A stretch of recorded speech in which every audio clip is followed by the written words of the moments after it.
Welcome to another episode of FOFL BOFL. I am your host, Mark, or O by Mark, and we are joined by, as always, by Greg, because I'm GB.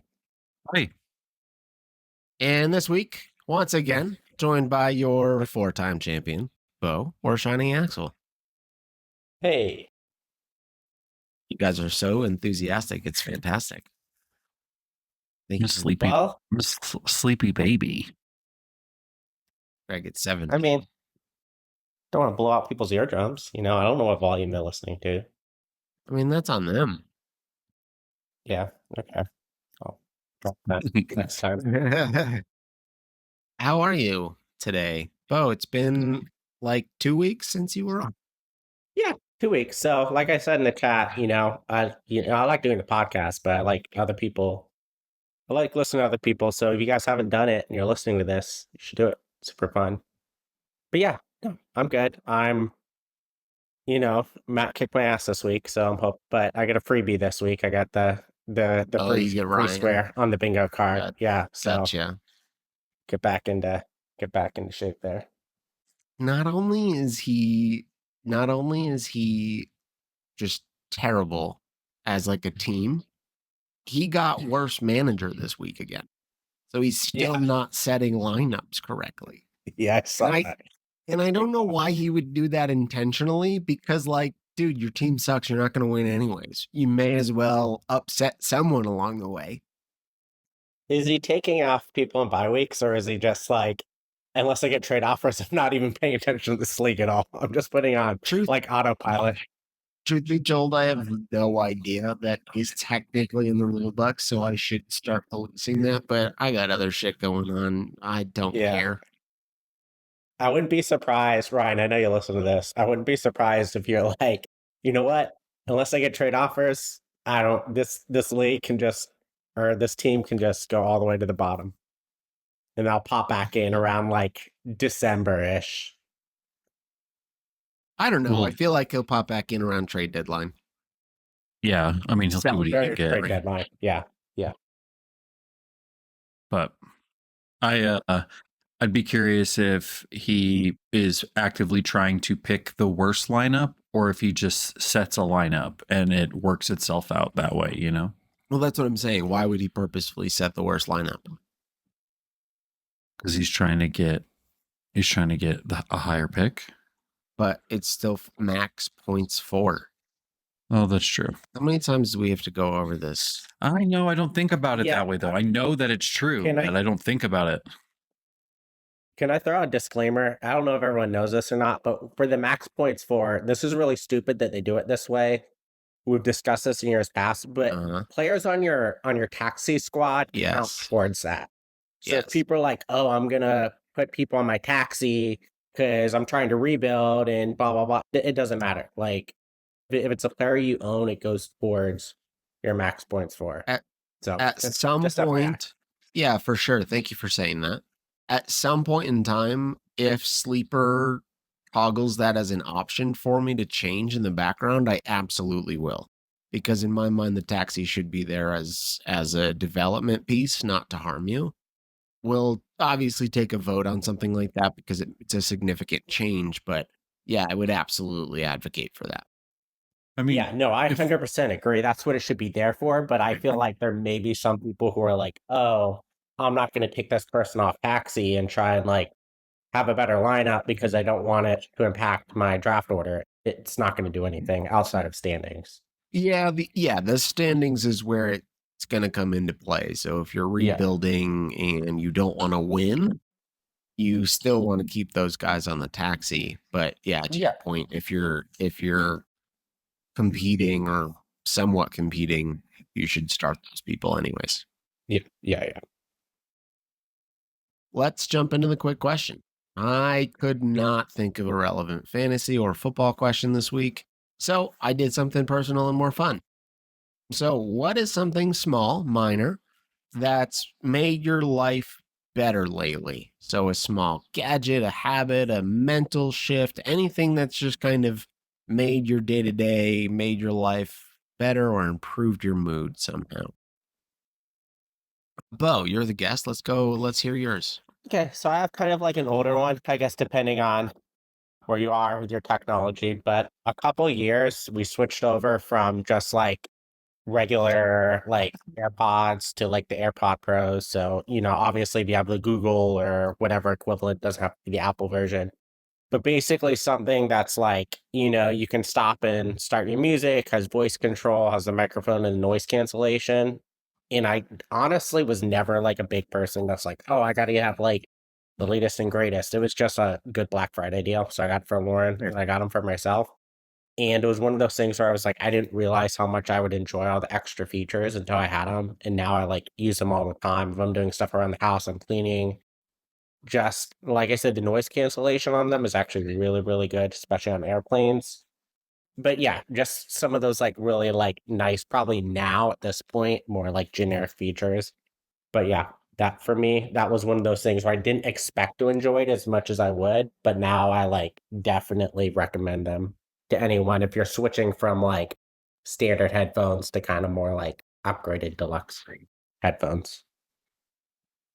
Yeah, I am a kind of. I fell out of it because it's an expensive hobby.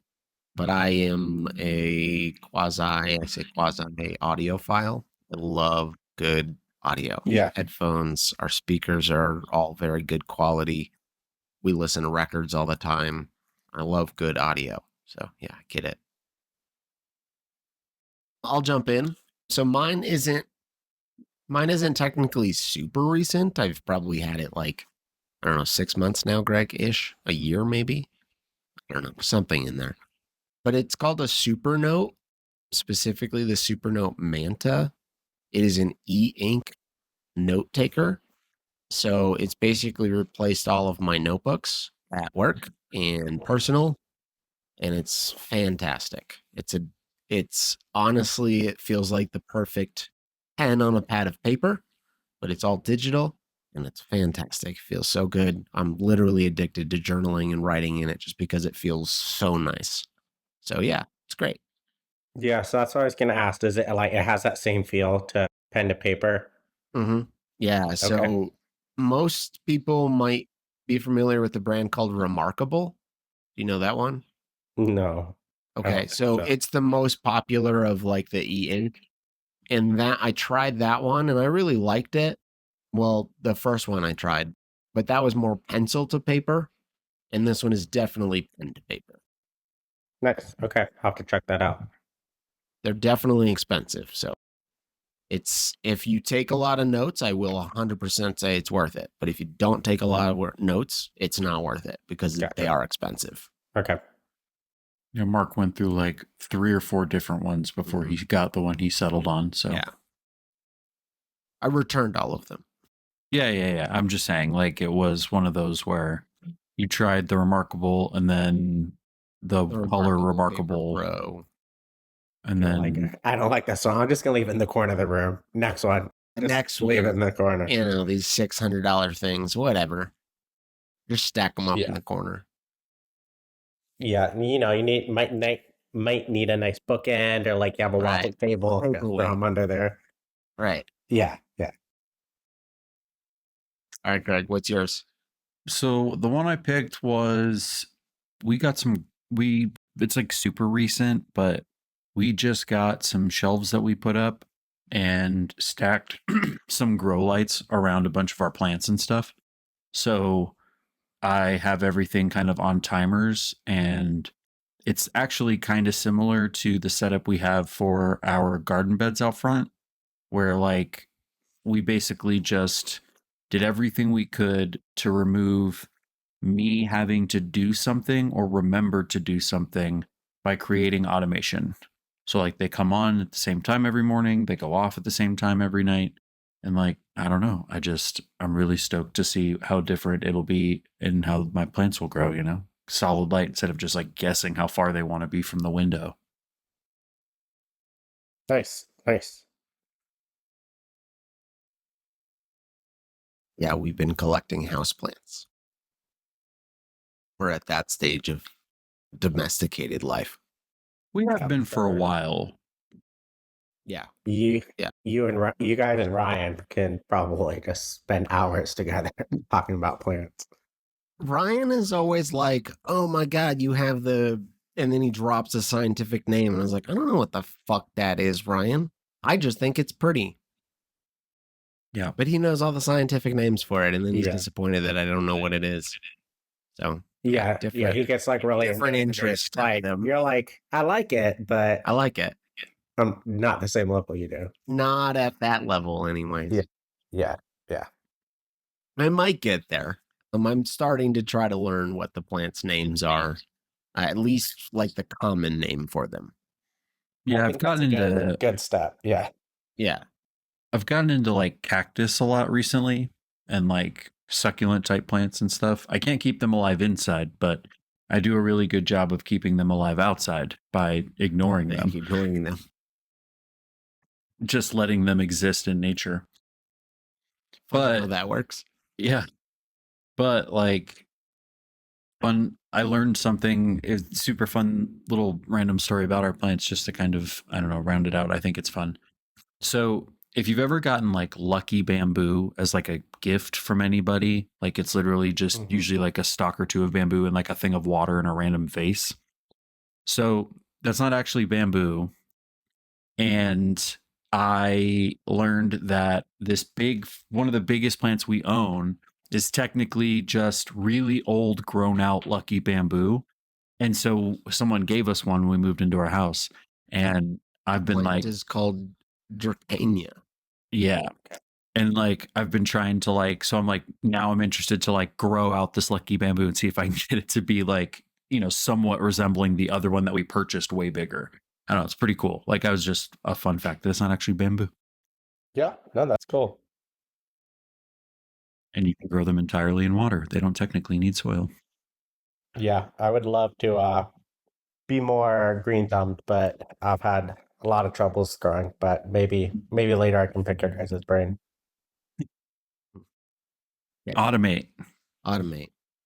Remove the fact that you have to do anything from it, and suddenly things work really well. Yeah, really sounds good. I mean, it's really just about like Greg's better about it than I am in terms of he does it 100% of the time. Watering regularly, getting on the schedule of just habit of being like, okay, every week I'm going to just water all the plants that we have. And that's it's forming a habit, really. Zach's like the same way. He's like, I need food, water every day. And I'm like, listen, it's buddy. Honestly annoying. It's kind of a lot. You've got two hands. Figure it out for yourself. Okay. Yeah. I mean, if you get hungry enough, you'll fucking figure it out, right? Try digging a hole outside and planting him in the yard, and maybe he'll just take off on his own, Yeah. All right. He'll thrive if you leave him alone. Just offhand. Don't bury him all the way. Just bury, waste. So he can't move. Yeah. He needs to see the sun. He can eat grass, right? Right, exactly. Sure. Good. We're omnivores. Yeah. I don't see anything wrong with this. Sounds great. And I'm the opinion that you should take on children. All right, let's jump into actual football stuff, although that was fun. Greg, you want to take us through some of the injuries? I listed a few. I mean, obviously we know a couple. In complete and utter transparency, this is all ChatGPT garbage, so I take no onus on this. Bo corrected a mistake that they already made, so I don't know if it's accurate. Well, this has Lamar Jackson is still hurt. He didn't play this past week, so we'll have to see if he practices at all. I don't think he'll play. Their bye week is next week. Chuba Hubbard is hurt with a calf. Omarion Hampton is on a short-term IR. That's 4 weeks, right? Yep. Yeah. That sucks. Sorry, Adrian. But there's a bye week in there, so week 10, I think, is when he can come back. Week 11, I think, is when he can come back. So it's kind of more of a 5-week thing? Yeah, I think so. Ricky Pearsall has a knee injury. He missed this past week. Juwan Jennings missed this past week. That was kind of a last-minute like scratch too, right? If I'm not mistaken. Yeah, Jauan Jennings has been questionable for a couple weeks and sat out the last 2. Last I heard, though, he's supposed to play this week, but I'm not really sure. I did get a notification that Ricky Pearsall was likely to miss week 6. Darnell Mooney, he should be coming back this week. Brock Bowers has a knee injury and may miss another week. Dallas Goedert has an ankle thing and is limited. Although, didn't he catch it? He caught a touchdown this week, right? I think he did. Yeah, he's probably fine. Yeah, and then Hunter Henry also has an ankle injury, but he'll probably be all right. So yeah, same thing. All right. Technically, I have a break here, but do we just want to roll through that? No, can we take it real quick? I want to adjust something. We will absolutely take a break. We'll be right back. All right, welcome back in. Thanks for the quick break. Had a little technical glitch there. All figured out. Let's jump into the week review. Greg, as usual, you want to jump into the pick'em results? Sure. Okay. So this week, it was all pretty close. Top 3, Mark, Dan, and Corey all tied for first with 9 correct. And then Coulter, Adrian, and Bo all finished technically tied for last with 6. So like 3 separated the whole week, which is pretty good. Shout out fucking Corey for being the only person to pick San Francisco in the LA San Francisco game. And shout out Adrian for being the only game that was. Like, I can't believe they didn't just get smacked. Yeah. Mm-hmm. They won. Yeah. And then shout out Adrian for being the only person to pick New Orleans in the New Orleans Giants game. Right now, the standings be Mark is in first by himself with 45. Hell yeah. And Adrian and your mom are tied, or sorry, Anthony and your mom are tied at second, 43. Rob, Ryan, and Adrian tied for fourth, 42. I'm in fifth with 41. And then Bo's in last with 34. So, womp womp. Nice job, Bo. Yeah, whatever I pick, just pick the opposite. You'll be fine. Well, we don't know. You do that. Well, we will when he's on the podcast. Yeah, I mean this week. This week. I was going to say, normally we don't know, Bo. No, yeah, you should start doing that. Pick them and then put your phone down. And then just do the opposite. And be like, all right, great. I'm going to do the opposite now. Hey, Lauren, do me a favor. Come back behind me and just do the exact opposite of everything I just did on my phone. But don't let me see you do it. But don't let me see you do it. Sounds good. I'll let her know. I mean, it sounds like a pretty foolproof plan. Yeah. What could go wrong? What could go wrong? All right, we will jump into the fantasy matchups. And as usual, we will start with the most important one, mine, and pulled out another win. Dan is so far my only weakness. I have one every year, so someone's got to do it. But this was a better performance from my team than I was fearing, although I had to start Sean Tucker and Emmanuel DiMarcado, so that's a bummer, but it still scored over 200, so proud of you guys. Thanks. You still scored the second highest points. Third. Oh, no, you didn't. Third highest, yeah. Yeah, but they're all outside of Matt, like third through fourth, we're all a couple within a pretty couple close. Yeah. Think, right? Yeah, Matt had a really good week. But yeah, I mean, Coulter's team is hit or miss, I feel like. I mean, Coulter just has some fucking bad luck, so continues here. There's a lot of boom bust. Yeah. Unfortunately, it feels like they all bust on the same weeks, you know? Yeah, I mean, on paper, you're like, oh, that's a really good team. But yeah, I agree. Just, the studs are going to be studs every week. But then, some of those flex wide receiver twos, it just kind of makes or breaks the team. Yeah, for sure. You know who I'm really impressed with and very glad I traded for him a long time ago? Matt Stafford. He's been playing so well. Him and Puka have such a good connection. So, yeah, I think I might roll with Matty Snapback the rest of the season. I mean, even Devontae Adams looks like a way better player with Matt Stafford than he has in the last 2 or 3 seasons. For sure. He looked like he actually gives a shit. If you look at his matchups too, they're all pretty good defensive matchups. You know, it's not like he's been like throwing against weak secondary or anything like that. Yeah, I feel like that was definitely a good like competing piece to get. Yeah, he's been working out. I mean, he's got pretty easy matchups coming up, so at least for the next few weeks, I'm gonna probably be rolling him, especially with Lamar being out the next couple of weeks. But even when Lamar comes back, I might give him a week to prove the fact that their team can actually do something. Yeah, not a bad idea. We'll see. Baltimore's an interesting team this year. It's weird. Yeah, I have thoughts about them, but I'll save it for when we get a little bit farther along. Sure. Next matchup was Bo losing again, which always makes me happy. And Matt had a hella week. Still didn't crack the top 10, which is pretty crazy to think about. Yeah. I mean, what's 10? Did you look it up? Like how close was? Yeah, but I don't remember. It's like 250 something. Oh, yeah. So he was like way off then. Yeah.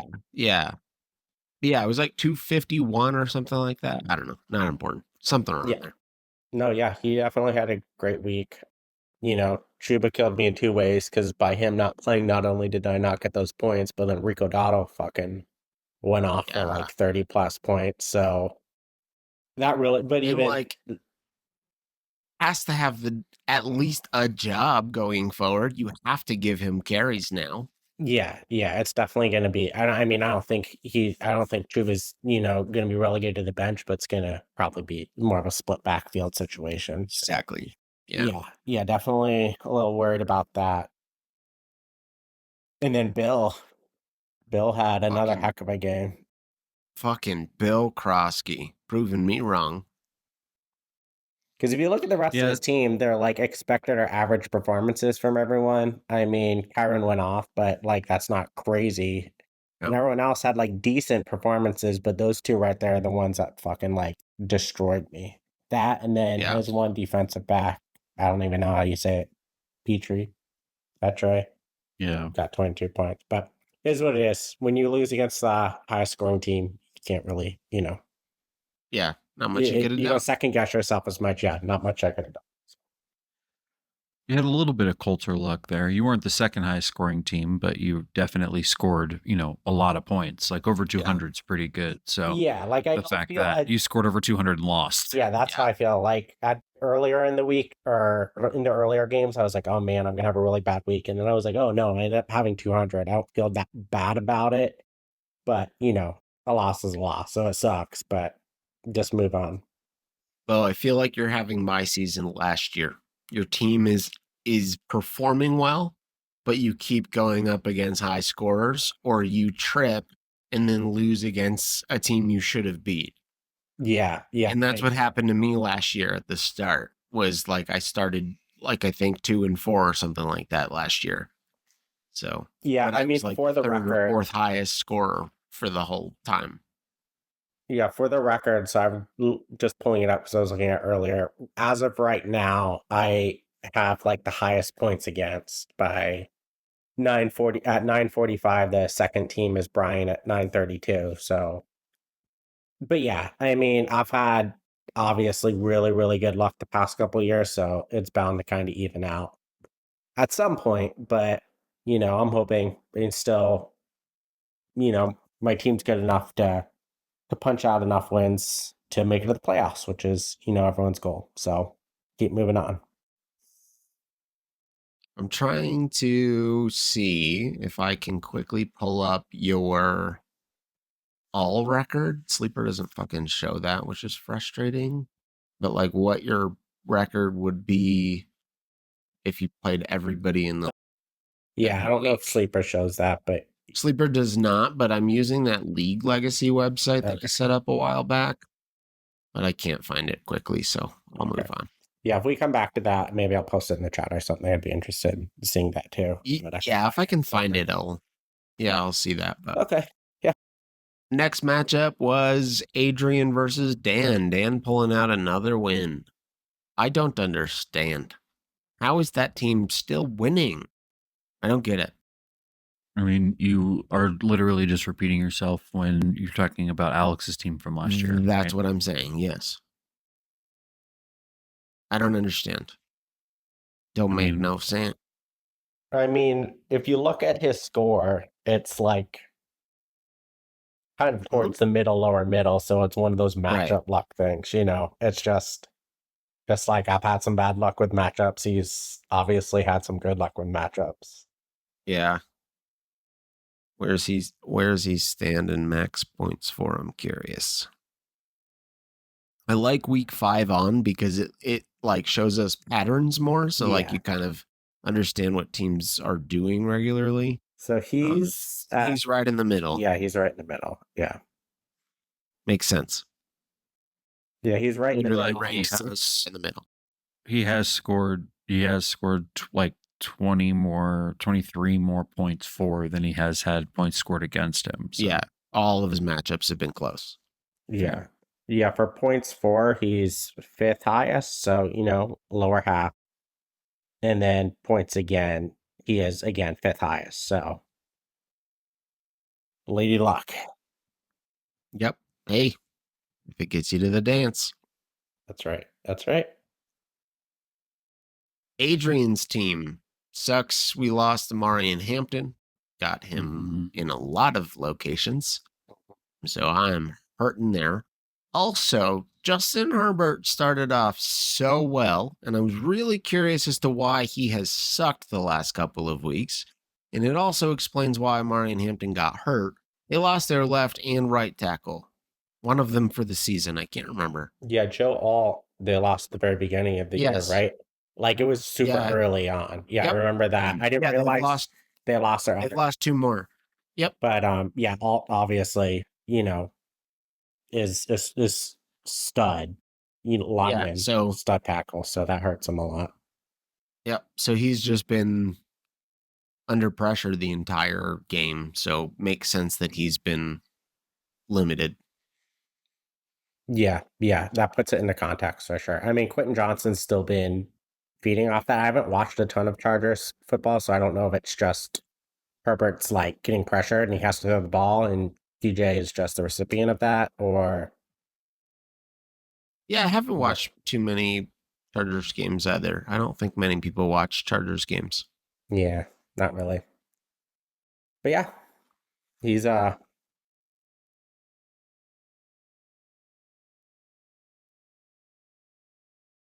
Okay, next matchup we'll go into. Craig, I'm sorry.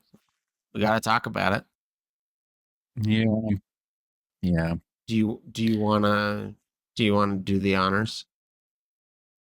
I mean, it's like it's just players not like Cam Scattaboo hasn't quite lived up to what he did, you know, his premier week 1. The Dolphins are fucking dog shit. So I feel like Devon Achane is directly reliant on that offense doing anything. I mean, Tua had 3 touchdowns, but I would say I understand what you're saying. And the only reason why his week was safe was a touchdown, but at least he still scored a touchdown. He is their offense, so everything's going to run through him. I mean, it seems like Darren Waller is their offense now. That's fucking true. So, yeah, I mean, I don't have I have Zach Ertz right now because I don't have another fucking tight end to really run out there. His age is showing. Yeah. So sucks. And then Brian happened to have a few players, you know, JSN had a great week. I can't believe this, we'll get to that.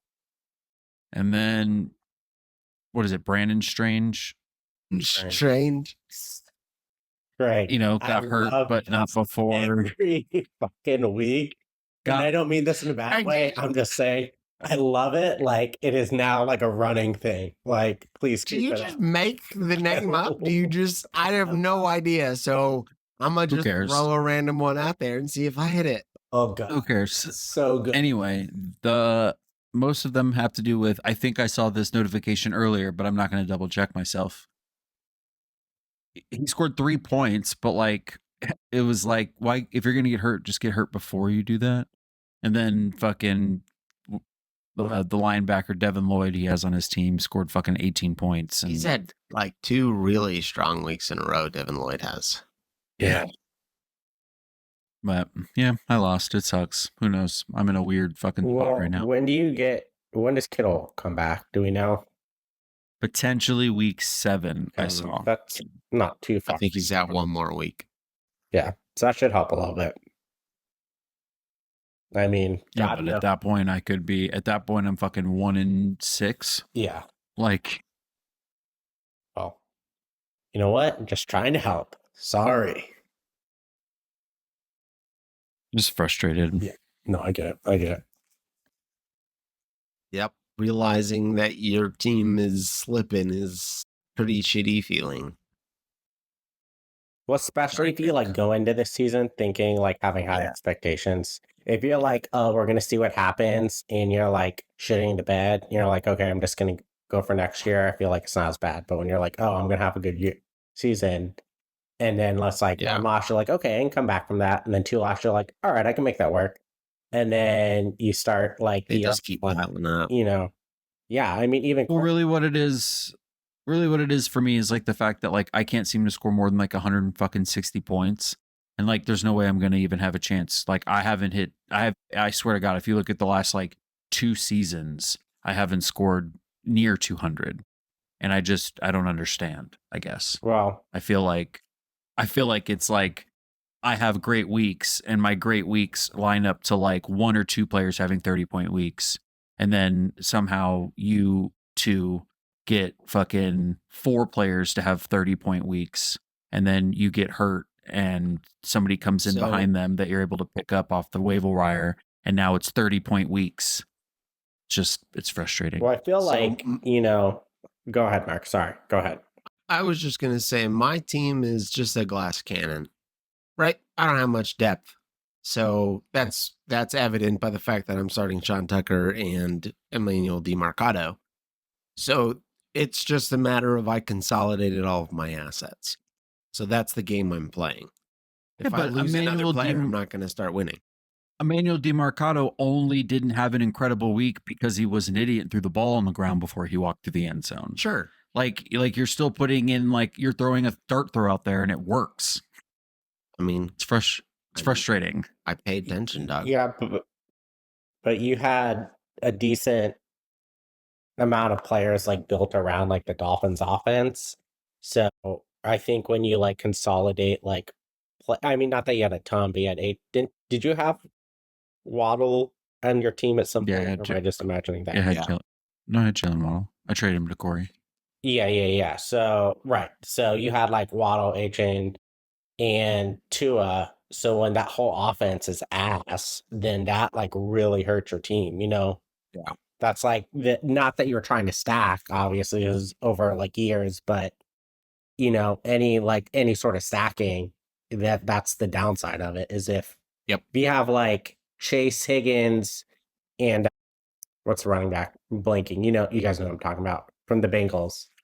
And Chase Brown. And then Chase Brown. Burrow goes down, and then look at the seasons they've all been having. Like, not for sure anywhere close to expectations. So, I feel like that's part of it. Fantasy is fickle. All right, next matchup, Corey versus Ryan. We can move on. Sorry, Corey, that we won't talk much about your team. Jamar Chase had himself a week. Yeah, he actually looked like a Jamar Chase, not flex player. I'm curious to see what Joe Flacco does over there. Nothing. Expect nothing, but I expect he's better than Jake Browning's been. I don't know that he will. I feel like Joe Flacco, he looks so old in Cleveland at the beginning of this year. I feel he didn't look like the Joe Flacco that stepped into the Colts offense. He looked like Joe Flacco from, that guy's fucking been around since 1999. It's also one of those things where like, what the fuck are you you can't protect anybody and he can't move. Right, that's what I was going to say. He's a statue behind the O-line. Right. How many weeks do you think he lasts before he what are we doing since gets taken out? God damn, so bad. It's crazy. I mean, it was only like a 5th and a 6th, so not like crazy, but I'm like, but really? Why?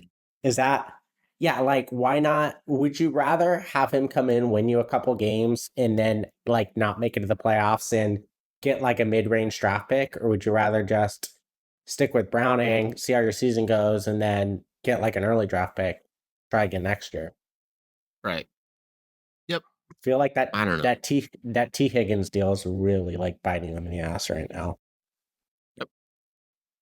I don't know. It's a weird decisions from that franchise, but I guess I don't know shit about fuck. So, all right, next matchup and last matchup of the week was Anthony versus Rob. Another close one here. Mm-hmm. His boy Sam Darnold popped off for him. I know. And then he was so confident in Sam Darnold. We'll get to that in a second as well. The piece that I moved from said Dolphins offense is the only piece besides Darren Waller that seems to be worth anything now. So yeah, Anthony 20 points from Jalen right. Waddle. Yep. Also had a huge week from Nick Bonito. So that was super helpful on the defensive side. Justin Fields actually balled out, but that was against Dallas's defense, so I could do that. Trevor Lawrence had himself a game. Has Trevor Lawrence been good this season? No. Just checking. Check the record. I know. Is that crazy? We'll get to that. I have comments when we get to the pickups about that. Yeah, it's crazy. It's like Dan's team. It makes no sense. Yeah, ridiculous. Yeah, it's crazy. Okay, so we'll jump into the transactions unless you guys want to talk about any takeaways that you had. No, my note in here says the Dolphins are in fact trash. They sure are. Yeah. My note is that Daniel Jones might be the truth. He might be. I mean, I don't know what's going on. 5 weeks in. I think though that like I don't know. I'm not trying to take anything away from Daniel Jones because I do think what he's doing is really impressive. But I also think too that like Joe Flacco seemed to do pretty well in that situation last year, and all of those players just got better. And you just put a younger guy that can not get fucking sacked when there's, he has 30 seconds to know somebody's coming, unlike Joe Flacco. So like, I just think they're a good team. Like all in all, like I think they have good receivers. I think they have a great tight end. I think their offensive line is awesome. And the running back is probably, even though he's incredible, still the most underrated running back in the fucking league right now. And I think that like their team is just a very, very good team all the way through. And Daniel Jones is just the Sam Darnold to the Minnesota Vikings last year. It's just a step up, I'm going to admit something. I completely forgot Joe Flacco was on that team. Last year? Yeah. Yeah, the Colts. Anthony Richardson was tired. Right. This is off PFF. The Colts have the second best O-line in the league. It has all day to throw. Yeah, which makes sense. So I mean, you could put a lot of the same situation as Sam Darnold. Yeah. Crazy. Yeah, NFL so 2026 repeating itself. 2026 Sam Darnold. Yeah, I mean, it's one of those things where just you put a bad quarterback on a good team and versus a good quarterback on a bad team and kind of average out a little bit. Who's it going to be next year? Let's say this narrative continues for a third season. Who's it going to be next year?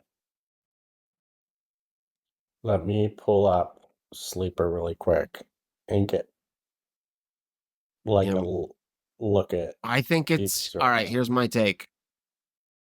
Mac Jones takes the job from Brock Purdy's. Ooh, that's spicy. And if he doesn't, they trade him and it's Mac Jones on another team. I was going to say, I could see it being Mac Jones somewhere else. Yeah. No, he might be a free agent after this year, actually. Mac Jones to the Bengals while Joe Flacco's still coming back from his injury. Joe Burrow? Joe Burrow still coming back from his injury. Flacco may also be coming back from his injury at that point. Yeah, that's it. He just won't be on the team anymore. Yeah, no, I could see that. Go scrolling through the names. Yeah, I think he just fits the mold too, as somebody that had a high profile, looked okay his rookie season, and then just struggled, fumbled, had a bad team around him, bad organization around him at the time, bad coach leading him.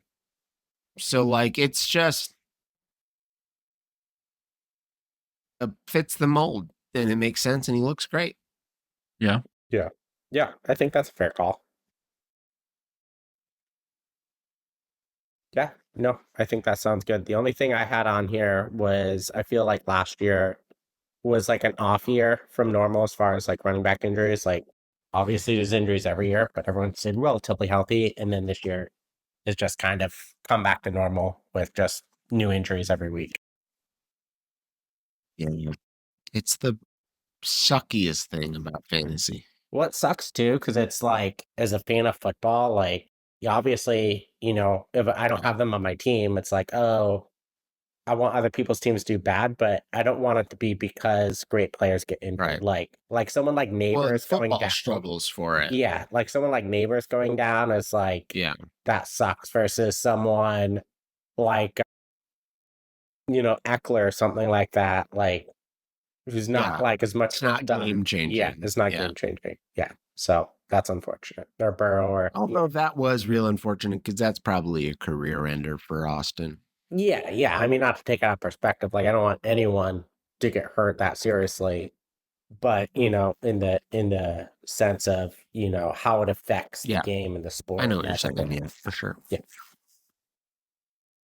All right, let's jump into transaction reviews.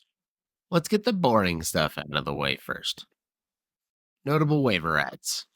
I know this was technically last week, but it was after we recorded that Dan picked up and spent $35 on Michael Carter. At least I don't remember talking about this. Correct me if I'm wrong. Yeah, it was after. Okay. Yeah, I don't think we talked about it. Pretty sure it was afterwards. Such a solid pickup. Yep, very good. Very good pickup. Yeah. I think I put one of those that, like, I must have not even just like clicked that I read his name. You know what I mean? Like, I just was like scrolling and didn't like put together that that's who that was, kind of thing, I guess. So just missed it completely.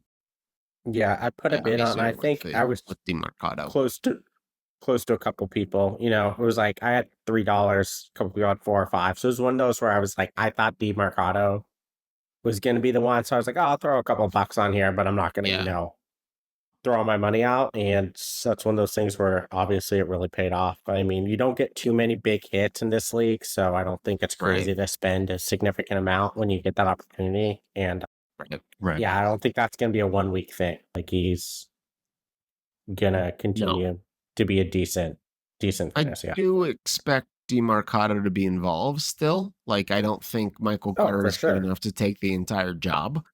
But yeah, he'll be the primary back. DeMarcado was the one that got hit by the coach, right? Yes. Okay. Did you see that, Bo? No. Oh shit. Yeah, so you'll have to look it up, but I don't know the coach's name. Do you know the coach's name of Arizona? No. It's like the head coach of Arizona. Giddings or something. Something like that. Yeah, the head coach. So DeMarcado dropped the ball at the goal line. You knew that, yeah? Yeah, I saw that. Okay. So the coach was in his fucking face, screaming at the top of his lungs at him. Smacked on him the sideline. Like on the sidelines. Smacked him, like backhanded him in the chest, continued to scream at him, walked away, and as he was walking away, punched him in the chest. Damn. I know. Yeah. I don't know how I missed that, but that's pretty crazy. Yeah. They showed it on Get Up this morning, and the 3 football players or ex-football players they had on there were all like, nope, you don't do that. No fucking way. Yeah, well, I just looked up the coach's name, and first thing that pops up, Jonathan Gannon, $100,000 fine for the altercation. So I love that on Get Up this morning, Dominique Foxworth was like, I think you find him $100,000. I think you should give that to Emmanuel DiMarcado. He's the one that got hit. Yeah. He's the one that had workplace violence. Right. It's like when the bank fails and then they get fined, and it's like, but can I get that money? Well, they took it from me. Money. Yeah, no. No, that goes to the government. Thank you. That goes to Ryan's business trips. Yes. Yeah. Ryan's business trips. Ryan is like, thank you. Still hungry. Yeah. I'm gonna ask Ryan if I can just Venmo him my fucking taxes next year directly. Hey, it's better than paying federal taxes right now. Anyways, we'll move on from that topic. Yeah. There were a couple other minor waiver ads. Rob spent $9 on Florney, is how I think he's pronounced. Mm-hmm. I think that's right. Yeah, that's right. Florney, wide receiver for Dallas, and Anthony spent a few bucks on a defensive back. And then I made, obviously, the trade for Sean Tucker, sending a 27 third. But the big one that just happened was Anthony sending Bo Nix and Devonta Smith, and Brian sending JSN. Very interesting trade. He sent me almost the same trade. For Amon-Ra? For Amon-Ra. He added, I think, a third in there. And I'm not going to, sorry, but future thing. Amon-Ra is not entirely off the table, just in case anybody's curious. But I will absolutely need a king's ransom for him, and no one's willing to pay the price. I'm not unreasonable, but you're going to pay a lot. I think that's fair. That's fair. Top 10, because I don't believe in Bo Nix. But top 10, arguably top 5 worthy with his rushing ability, is fair for a top 10 wide receiver in Superflex. Sure. Amon-Ra is a player that I feel like, like same thing, like I would have loved to get JSN, but for me, like I don't want Devonta Smith, and they're hardly throwing the ball as it is. I know he had a decent week this week, but like, I don't know, Bo Nix plus like Devonta Smith wouldn't have been enough for me to get that deal done. So you think Brian lost? I don't know that. I do think Brian lost. I don't know that it was a bad trade. I just way prefer JSN in this. I think I was surprised Brian did this. I think this comes down to kind of what we talked about last time I was on, as far as like quarterback valuation in a super flex league. Because JSN, no one's going to argue like he's had a great year. And then Devonta Smith, top 5 this year for sure. And since injury, obviously. No one's going to argue that Devonta Smith has had like a really down year. And that doesn't look like it's going to turn around anytime soon. So really, like, the questionable piece there is like Bo Nix and how you feel about him. Do you feel like he's going to be like a top 10 quarterback in Superflex? Or do you feel like, like a hot rookie season and now he's starting to like, kind of average out a little bit? So, I mean, my honest opinion is that I think it's a perfectly fine trade, because I think that in Superflex, if you're not going to go hero quarterback, which is just having like a Lamar Jackson and then whatever as your backups, then you do need to have a few pieces to stream. You need to have options there. And that's far more valuable to me than a wide receiver, because those are more likely to come again. Quarterbacks are very, very hard to come by in Superflex. So I get it. I understand the move. Thing too is like when you see like the top wide receivers, you're like, oh man, like I really want them. But you can get by with like playing the matchups with like mid-tier wide receivers. You can't really do that with quarterbacks. They're either starting quarterback or they're not. It's not like each team's playing like 2 or 3 wide receivers. So yeah, I mean, I thought it was kind of like, I didn't really see like one true winner there. I thought it was kind of like, as far, not like, like it wasn't a big trade, but as far as like one person really didn't dominate the other. It just kind of depends on how you feel about Nix and even Smith next year. Like, do you feel like he's going to bounce out of it and have a better year this next year? Or do you feel like it's just an off year? Like, what do you think the problem is? So, yeah. I mean, I get it from Brian's perspective. Like, he's obviously not contending this year, so. Yeah, I mean, to Greg's point, I probably would have tried to squeeze Anthony out of another pick, but yeah, I mean, I think he could have gotten more out of it, but I don't think it's like ridiculous where I'm like, oh my gosh, like he got like trade raped or anything like that. Yeah, for sure. All right, we'll take another quick break and we'll be right back talking about the polls and the week to come. All right, welcome back in. Thanks for letting us take that break. We're going to jump into the weekly polls. Weekly polls. We'll start with the GM of the week. This was an easy one this week. Easy. I almost put him as the only option. And that's Matt. Dan voted for Anthony for some reason. I mean, we love Dan, but I don't know. That's a little sus. I think that's why. It's because Dan loves Anthony so much for bringing him into this league. He's going to vote for him. Yeah, he's going to vote for him and things. Yeah, that makes sense. He's like, I didn't know it was a deal. Random strangers would love me so much. Or that was a deal Anthony made. He said, listen, you're going to come in this league, but anytime my name's up for something, you better vote for me, dog. That's voting manipulation. And Anthony, you're out of the league. Collision. We'll keep Dan. Just kidding, Anthony. I love you. Mark's like, by my commissioner power, so all your players go to my team. Sorry. All your players go to my team. Sorry about it. Well, I don't want to. Listen, you can't be mean right now. Anthony's going to be very sad for a little bit. Oh, I don't give a fuck about that. Shout out other Shout out other sports. Shout out others. Just to let you know, Anthony, as of this recording, it is 5-1, bottom of the ninth. Are you nervous? You are. I bet you he is. I bet you he's so fucking nervous. I bet you he's pacing right now. Are you losing more water from how much sweating you're doing right now or how much crying you're going to be doing tomorrow? Make sure you hydrate, Anthony. That's what we're trying to say. Drink some water. We're just trying to look out for you in a really dark way. I'm not. I think it's great. Yeah. Fuck the Yanks. Yankees. All right. Transaction of the week. Transaction of the week was also an easy one. I mean, it was Brian and Anthony's trade. For some reason, Corey voted for himself. I mean, listen. Corey just learned he could vote for himself, so he goes, fuck yeah. Rob, sorry. Nothing for the $9 on Forney. No. All right. So the other ones I just tossed in there, the NFL game of the week. There were a lot of good games this week, but the winner was the Patriots versus Bills. Clearly, the winner. Yeah. Don't ask questions.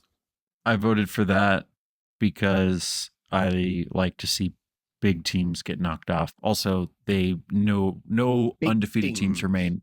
Big teams. Big teams. Start taking an accent, just in case you're wondering. Big dime. Big dime. Why do you sound like a leprechaun? Why does everybody say that? Jamaican leprechaun. Yeah, that's a I Love You Man reference. Yeah, which if you haven't seen that movie, you should see that movie. Or it's the best. Yeah. I totally lost my train of thought now. So here we go. All right, excellent. Transaction of the week. Patriots Bills. Yeah, it's fun to see. See, I lost us too. There you go. It's fun to see. It's fun to see undefeated teams no longer be undefeated. You know, whatever. He's saying that because of the Dolphins. That's all I got, man. You weren't even around to thought anything. It's called tradition. Football was barely football. That's like saying the Yankees have 27 championships. Do they though? Listen, to use a phrase I heard a lot growing up, it's not hate, it's heritage. Okay.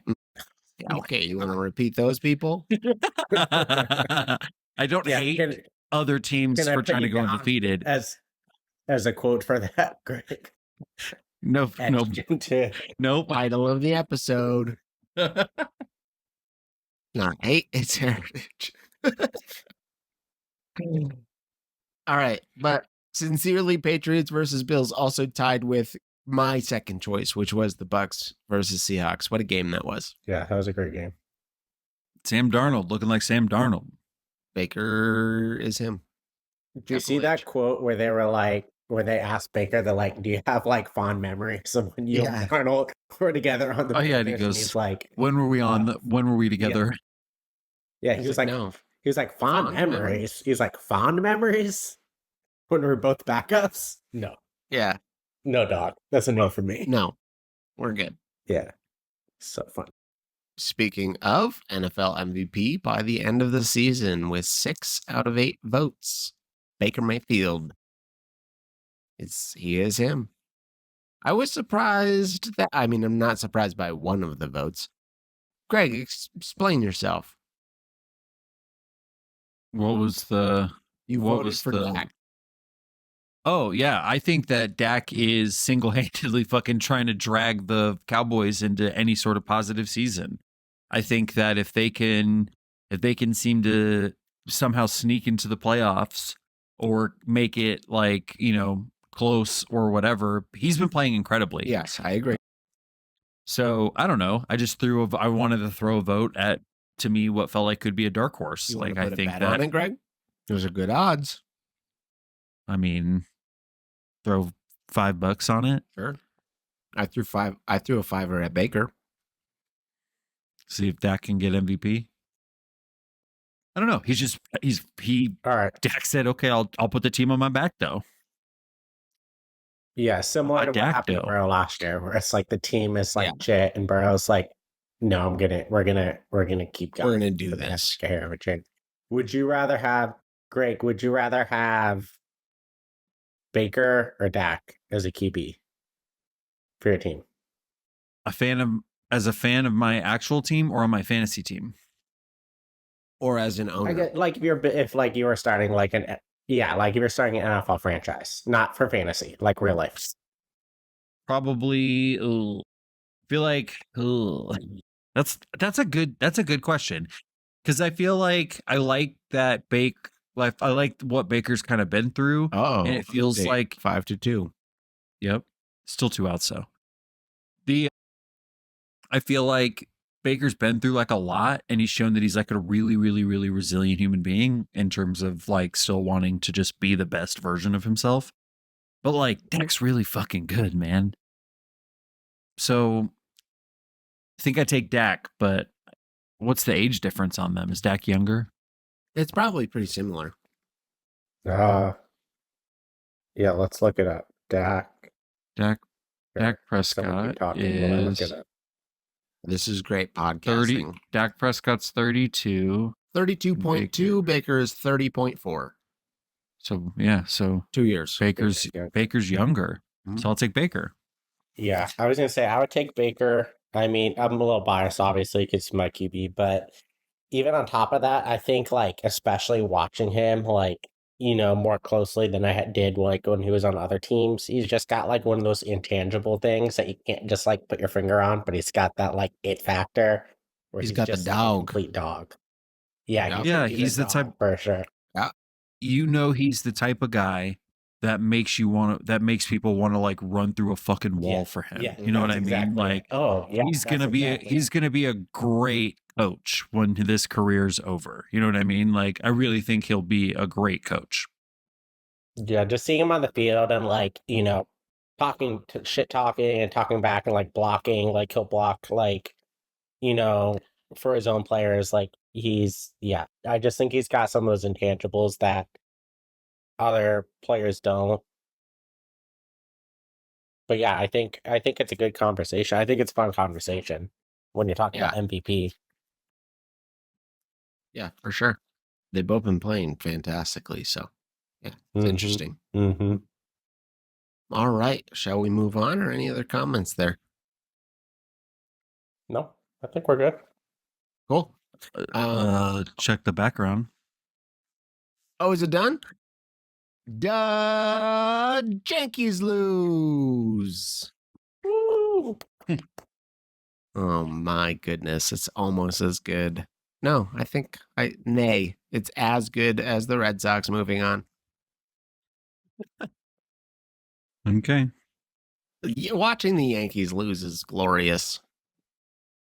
It's just, it makes me so happy. It's history. It's not hate, it's heritage. See, you get it.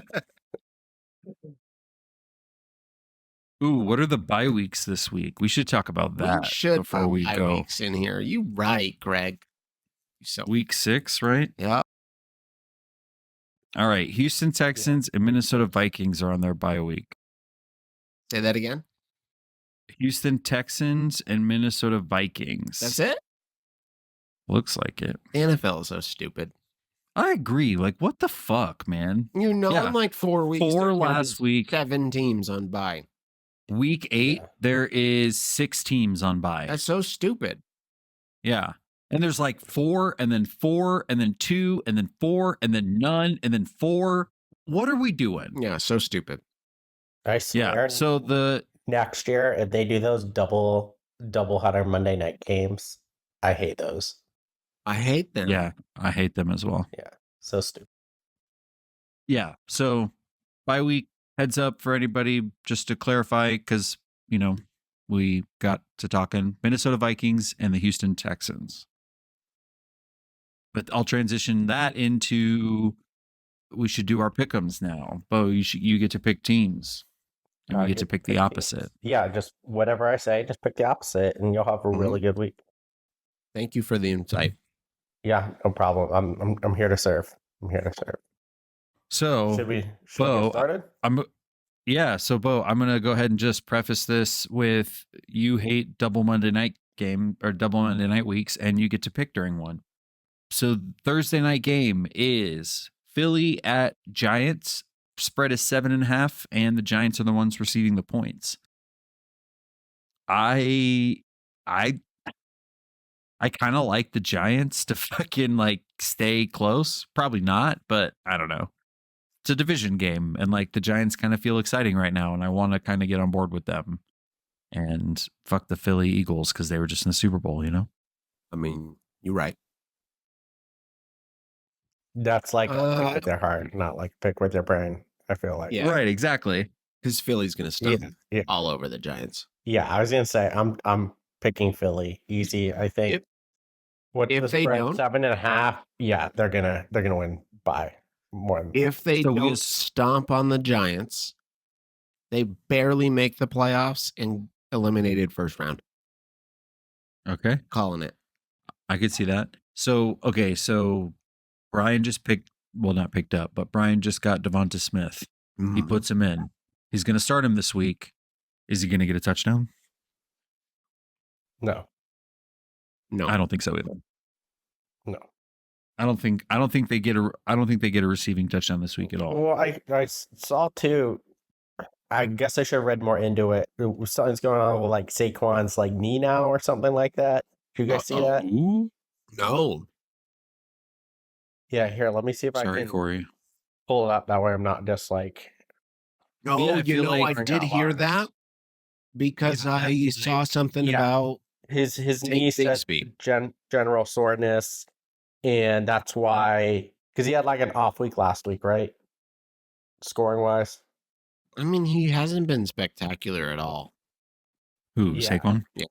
Yeah. I'm seeing from a fantasy perspective, let me be clear. Right. Yeah, sorry. That's what I'm talking about. For fantasy purposes. Yeah, I'm seeing multiple reports now. Possible knee injury, that he is limited right now. Is his status. Okay. So yeah, he's definitely not Saquon from last year, basically. Yeah. No, I agree. Well, they're also not giving him as many carries all of a sudden, which is real strange. So that's a thing to keep an eye out for in the game. I mean, with that being said, I still think Philly is far and away a better team than Giants, even if it's a division game in New York. I'm not saying they're going to go and demolish them, maybe like Mark's saying, but I'm not doubtful that they cover the spread at all. I'm very confident that they will. So with that being said, pick the Giants. You pick the Giants? No, I pick Philly. I'm saying pick the opposite of what I'm saying. Oh, you're saying we should pick the Giants. Oh, I see. Yeah. Say, wow, that was a switcheroo right there. Okay. Yeah, no. Pick Philly. I pick Philly. Yeah, pick Philly for sure. Okay, so the next game is Denver at the Jets. The spread here is also 7.5, and the Jets at home get the spread. I mean, yeah. Yeah, I mean, I don't know. I feel like this is one of those games that, like, if Justin Fields shows up, he could be okay, but I kind of anticipate Denver to cover, if I'm being honest. Yes. Yeah, I was going to say, I have Denver covering. Fields had a lot of hype, at least for fantasy purposes. I don't think real life purposes being like this, like top end QB, and I never really bought into it. And I think it's, definitely like playing itself out like I expected. I'm like, there's a reason that it didn't work out in Chicago and it didn't work out in Pittsburgh. Like, he's not it. So he just hasn't taken a leap forward as a passer, and you have to. Like, I understand the future of a quarterback is to be mobile, but you still have to fucking throw the ball. Yeah, I do think that Justin Fields is a guy that a lot of people like being teammates with. He kind of gives me the vibe that, like, a lot of people like having him as a teammate. But to your point, like, if I'm Garrett Wilson, it's like, dude, give me the ball. Yeah, I mean, Garrett Wilson's really been, Brees has been like kind of up and down, but Garrett Wilson's really been like the only like consistently good player on that team. Yeah. I feel like. Yeah. He has scored almost every week, though, so you got to wonder if that keeps up. Oh, yeah, for sure. I mean, I think it's a super valid question. But, outside of week 2, 19 points, 19 points, 17 points, 16 points. And he's still getting a ton of targets. Yeah, but you're right. He scored. The only week he got, that low score was the week he didn't get the touchdown. So, yeah, maybe a little touchdown dependent there. But yeah, I take Denver here to cover. All right. The next game is the Rams at the Ravens. Spread is 7.5, and the Ravens are the ones receiving the points here. I'm going to go ahead and assume that that's because they also think that Lamar Jackson is not playing this week. I don't think he's playing. Yeah. And if that's the case, then I think that the Rams. I picked the Rams. I think they cover. I think they can cover 7.5 points. Yeah. A healthy Rams team against an unhealthy Ravens team. Yeah, I agree. I think if Lamar was in, it'd be a little different, but I have Lamar in another league. I don't think he's playing. I'm almost positive he's not, and I definitely take the Rams here. The Ravens look like shit without him, and I guess now's a good time to kind of bring it up. Would you guys be shocked if depending on how this injury lingers, if the Ravens get like knocked off first round of the playoffs? Or do you think they go further? I mean, I think that that's a strong possibility, but I think to your point, like, it just depends on like what this injury is. This could just be also early enough in the season that they'll be fine, right? Like, he comes back and he gets going, he gets the team back on track all in time for it to, go right into the playoffs, and all of a sudden they're in the AFC Championship game without an issue. You know what I mean? They got to basically, once he comes back, they can't lose. Right. Because you basically have to get to 9 wins. Yeah, but Lamar could do it. Like, with that team, I think they could do it. I wonder what their schedule is. They got to play the Bengals probably. They got to play the Bengals probably, the Browns probably, and the Steelers probably. Probably. Okay, so we've got where Lamar's going to play is against the Bears. So should be a W. Yeah, they should take Dolphins should be a W. Yeah. Vikings, maybe. Browns should be a W. Jets should be a W. Bengals W. Steelers W. Maybe.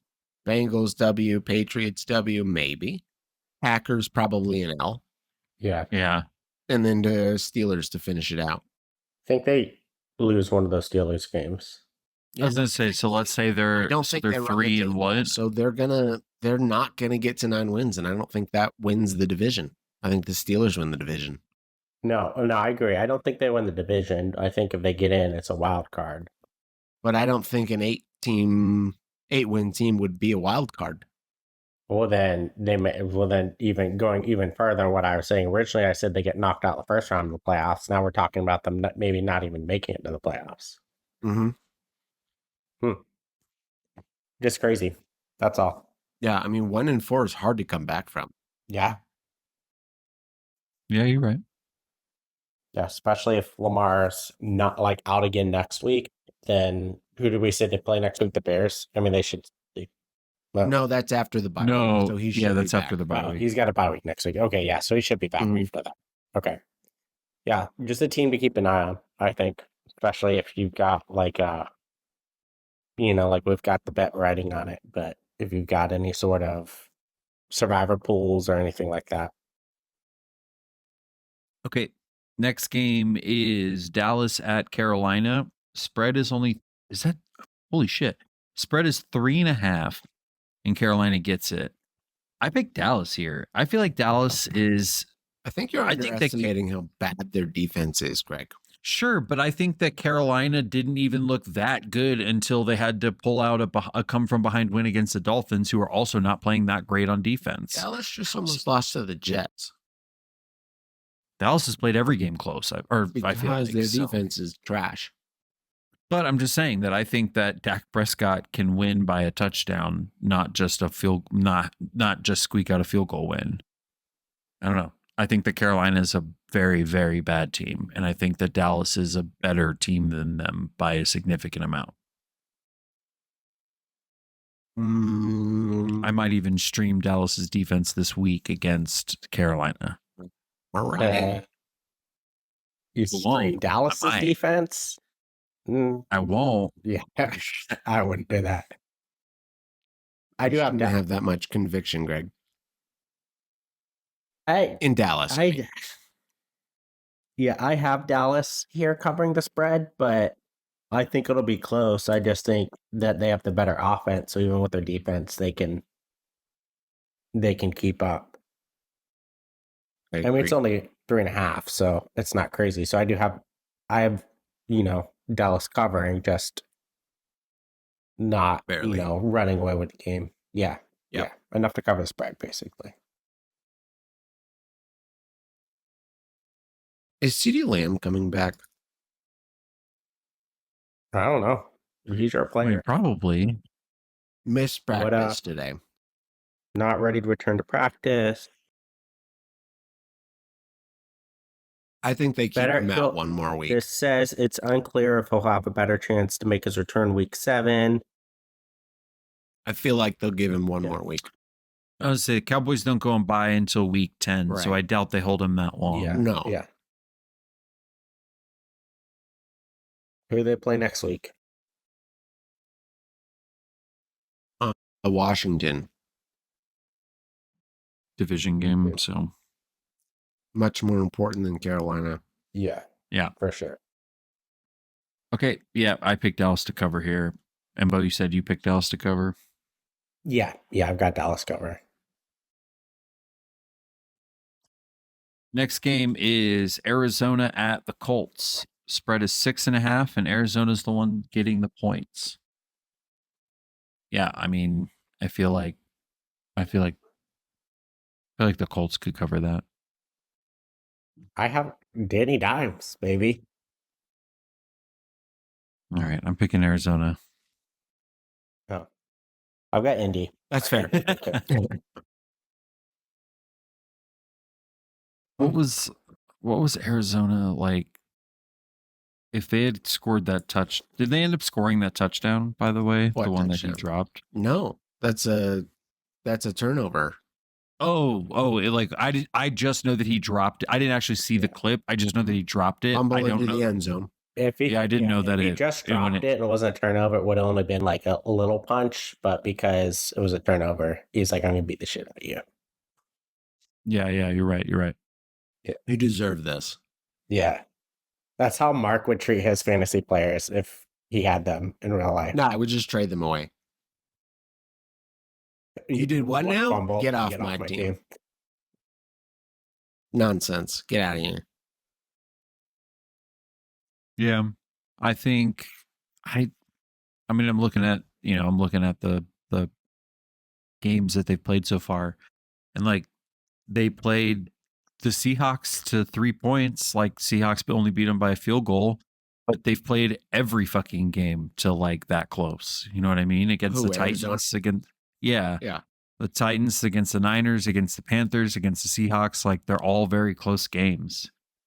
So, but I don't know. I think Indy's good enough that they can show up. That's what I'm saying. Like, I'm not saying Arizona hasn't been good like on the defense, but I think Indy's like offense is just, I mean, and the defense too, honestly. Like, I think they're just more of a complete package. And they're at home, so they've got home field advantage, which I don't think makes a huge difference in Indy. That's not like a big like home field advantage team, but no, it's watching football in a barn. Mm-hmm. Yeah, disgusting. Okay, next game is Seahawks at Jacksonville. The 4-1 Jags. Spread is 1.5, and Jacksonville gets the points. The disrespect. I'm saying. Yeah, I got Seattle. Yeah. 3-2. Jags fall to 4-2. Fall all the way to 4-2. Yeah. I don't know. The Jags defense has been good. I mean, they've been good. I just feel like, especially watching like Seattle and the Bucks like last week. I mean, granted, that may have been just because it was such a back and forth game, but Seattle looks good. Oh yeah, Seattle looks very good, and the Jags look mediocre.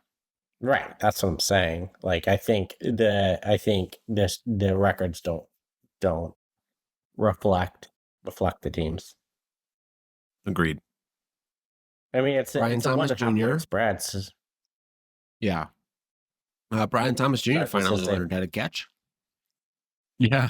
Hey. He had a pretty big catch down the line there.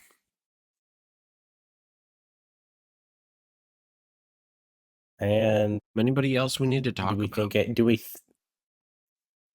ahead. Shout out Travis Hunter. I was just gonna say, like, there's not really much to shout out. I'm just saying, player people are keeping an eye on. He had like a week. Holy shit. That's it. The Jaguars have 10 interceptions on the season. The defense? Yeah. Yeah. 10 interceptions. That's crazy. That is crazy. That's 2 a week. That's impressive. Only one of them converted to a touchdown. That's not great. But they've turned 10 interceptions into 186 yards. Okay. Nice. Yeah, but that's pretty cool. Look at the Seahawks defense. 7 interceptions. That's 3 less. That's 30%. Got 79 interception yards. Yeah. No, I understand the math, but that's still impressive. No, you're right. You're right. No, 100%. Forced fumbles. Jags only have 5. Seahawks have 0. Garbage. Seahawks have not forced a fumble at all. So, yeah. Do I pick Jacksonville here? Do they take the win? No. Did you? It's not real. I mean, you don't have to make your pick. It's a facade. It's a fuckade. A facade. Instead of a facade, it's a facade. Yes, thank you. I understand. Okay. Thank you. Jokes are funnier when you explain them. Yeah. I was emphasizing the fuck instead of the fuckade. I was taking a step from there. You ruined it. Jokes are funnier when you explain them. Okay. Next game is Chargers at Miami. This feels like a get-right game for the Chargers. Nope. No offensive line. Bradley Chubb is going to have a field day. Oh, spread's 4.5. Miami gets the points. Sorry. So is this a get-right game for the Dolphins? No, they're just going to stumble their way into a win. Or keep it close. So you have the Dolphins here, Mark? Yeah.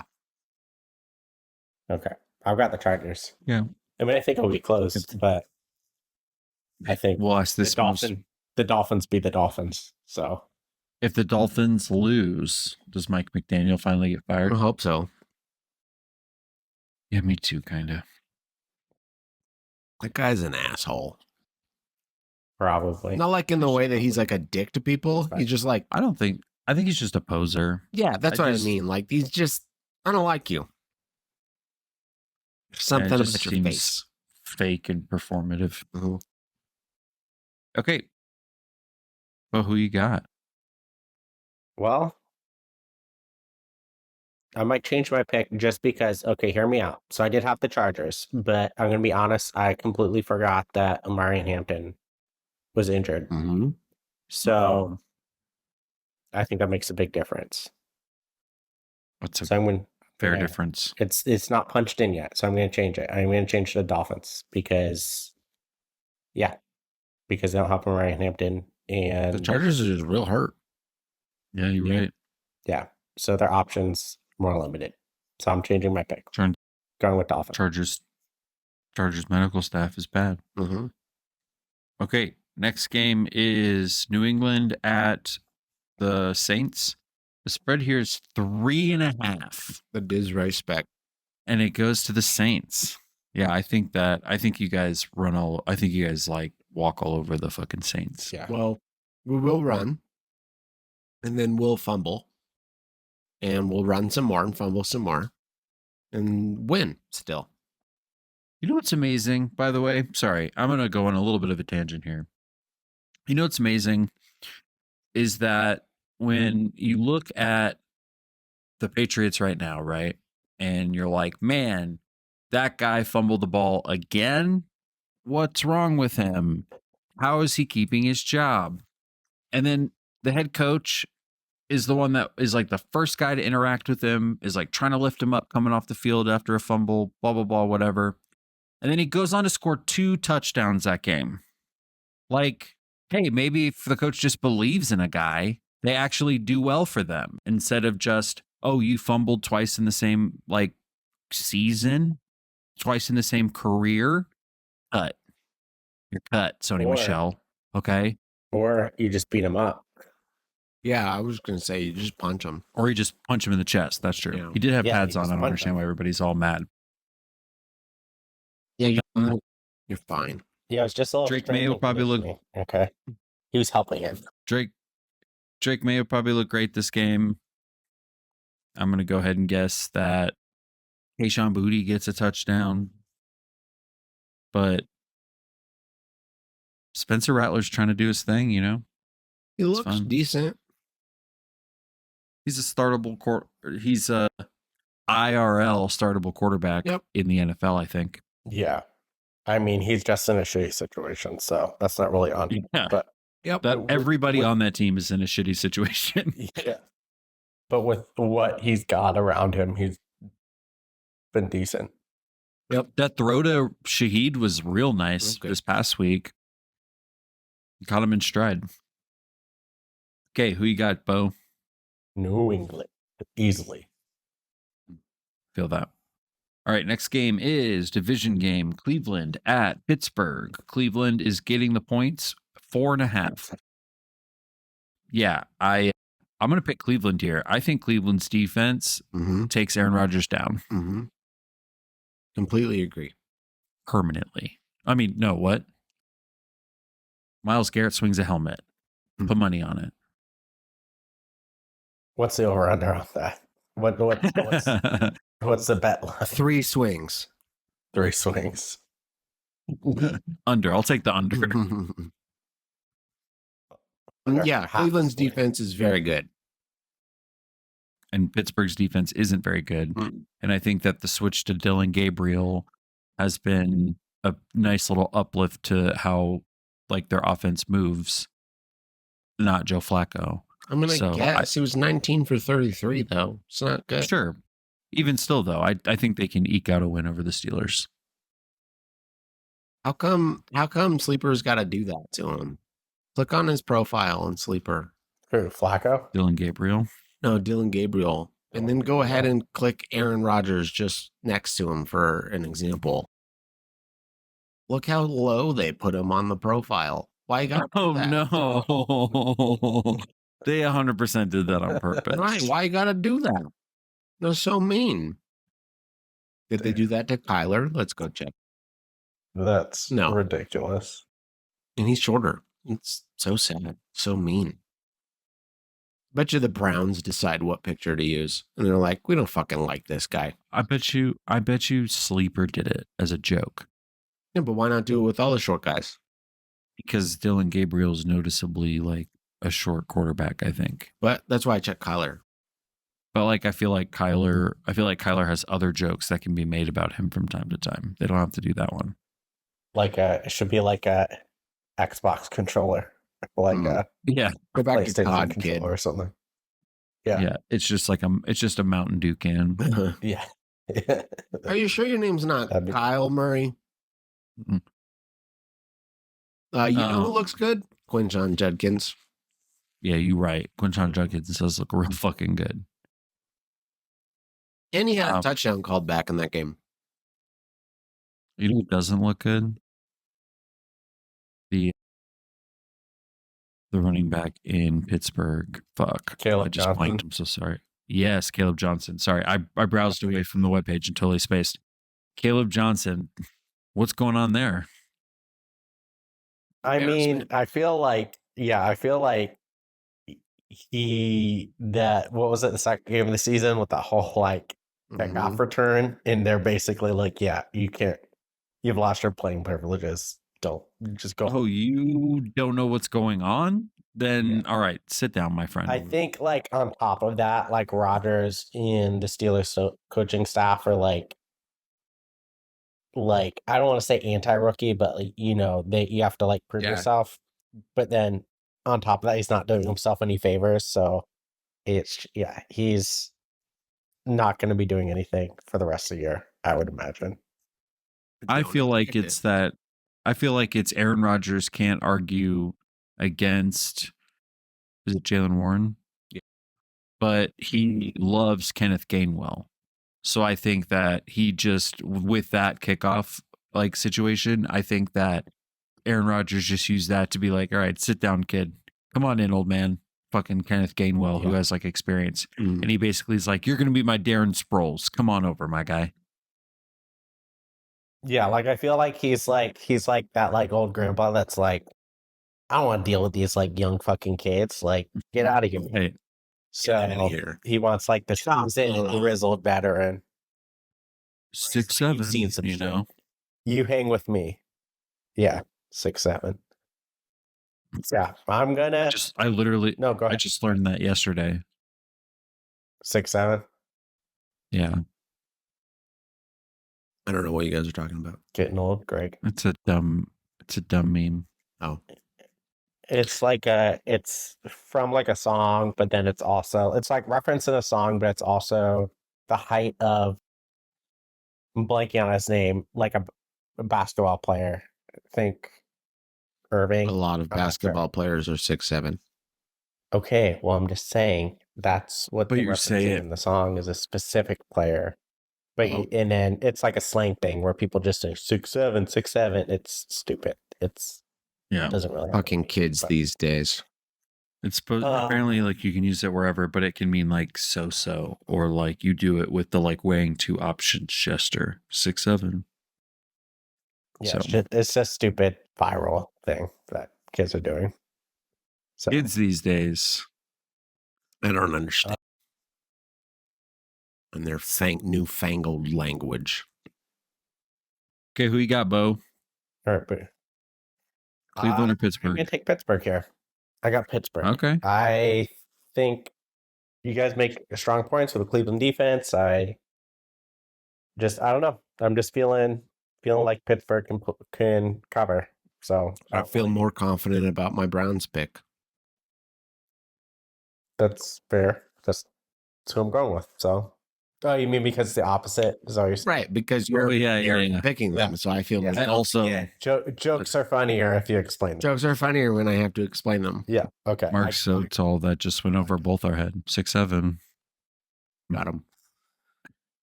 God, that's so stupid. Tennessee. Next game is Tennessee, Vegas. The Spread. game. That's what Spread is 4.5, and Tennessee's getting the points. They're both, They're both 1 and 4. Yeah, I'm like flip a coin. Like, you guys give me the Raiders just because I feel like they have more talent on their side of the ball. Yeah, like Ashton Genty has another pretty big week because their fucking defense is bad. Yeah, but and if Bowers plays, Jacoby Meyer, Trey Tucker, who knows? Maybe Bowers sits another week because they don't need him this week. Yeah, seriously. Yeah, I mean, I've got Vegas, A, because they're at home. B, like I said, this one you literally flip a coin. Like, you could convince me either way, but they're at home, and like you guys said, I just think overall roster-wise, they've got more talent. But this, and also to quote their quarterback, the Tennessee Titans are ass. So yeah, his words. They ass right now. He's not wrong. He's not wrong. No. All right, we can move away from this game. Well, who'd you pick? Oh, Raiders. Okay. All right. Next game is holy shit. I know. Bengals at Green Bay. Spread is 14.5 in favor of the Bengals. The Bengals, yeah. Go ahead and feel like I'm going to pick Green Bay because you have a brand new quarterback coming into a system that, sure, I know he's Joe Flacco and he's literally played for every team in the NFL at this point. He's played for every head coach that's ever played or been a coach in the last 20 years. So he's probably just got a fucking offensive book he can blow dust off of. But I just feel like Green Bay's too good of a team. They're gonna win by more than 14.5 points. Do they have a third quarterback? What? Cincinnati? Do they have a third quarterback? Because they might need one. Oh, yeah. Is he gonna get Flacco's? Is he gonna get hurt? Micah Parsons is gonna hurt him. We've got Flacco, Browning, and Burrow is what I've seen. So no. It's an indoor. I feel like last week, the score-wise, it wasn't like a total onslaught from like Detroit versus Cincinnati, which I think most people expected. So I don't know, part of me wants to pick the Bengals, not because I think they're going to do anything. I don't know. I just don't know if they get blown out by like that much. I think that's what I'm going to do. I think I pick Cincinnati. Mike Gesicki played quarterback in high school for a bit. Hey, somebody want him? Ryan's got him. You can go give him a first round pick for him. Do you think Ryan will start? You're picking them over Waller this week, probably in his quarterback spot. Yeah, I picked Cincinnati. Okay. Next game is San Francisco at Tampa. The spread here is 3.5. The disrespect, and the points go to San Francisco. I think that no matter how good San Francisco looked last week, I think that Tampa's better, and I think that Tampa can win this game by at least a touchdown. I think. I mean, I'll say this: being the Bucs homer, A, I picked the Bucs. Hopefully that's clear. B, the Bucs have kept it very, very close in all the games. However, as I've mentioned before, they are riddled with injuries, so that makes a huge difference. With that being said, San Francisco, I think, is even more riddled with injuries to more key players. So I definitely think the Bucs win by at least a touchdown, especially at home. Anything to add, Mark? Oh no, I'm easily taking the Bucs. I can't believe the Niners are 4-1. Yeah. Okay, next game is Detroit at Kansas City, rematch of the opening game last year. I think that the spread here is 1.5. How the fuck do you remember that? It was like a huge deal. So you remember that, but there's names. Listen, Bo, we have only so much room.